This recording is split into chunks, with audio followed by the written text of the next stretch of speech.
Lider LSV-a Nenad Čanak kaže da se Srbija ne graniči sa Hrvatskom, već Vojvodina, zbog čega on i ne vidi razlog postojanja problema u diplomatskim odnosima između Beograda i Zagreba. Skandalozni stav da Vojvodina ne pripada Srbiji, ovaj autonomaški nastrojen političar, obznanio je na TV Happy gostujući u jutarnjem programu kod novinara Milomira Marića, koji ni sam nije mogao da veruje ono što Čanak priča. Sa Hrvatskom i uopšte ne vidim gde je problem. Mogli bi se imati odlični odnosi sa obzirom na to da se Hrvatska ne graniči sa Srbijom, tako da je to vrlo jednostavno, rekao je Čanak, ne trepnuši. Šokirani Marić vratio ga je na to što je upravo izgovorio, ne verujući da je ovaj rekao da Vojvodina ne pripada Srbiji. Geografska Srbija nema granicu sa Hrvatskom.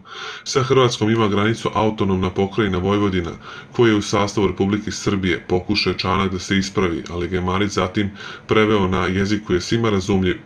On odvaja na naše oči i uši Vojvodinu od Srbije. Ja stvarno više ne znam dokle će ići ta neprijateljska aktivnost. Šta je on rekao sada zapravo? Odcepio Vojvodinu i sve preko Dunava. Znaš šta si rekao, to je ono čega smo se mi plašili, da ćeš ti odvojiti Vojvodinu i priključiti Evropskoj uniji, izgovarao je zapanjeni novinar.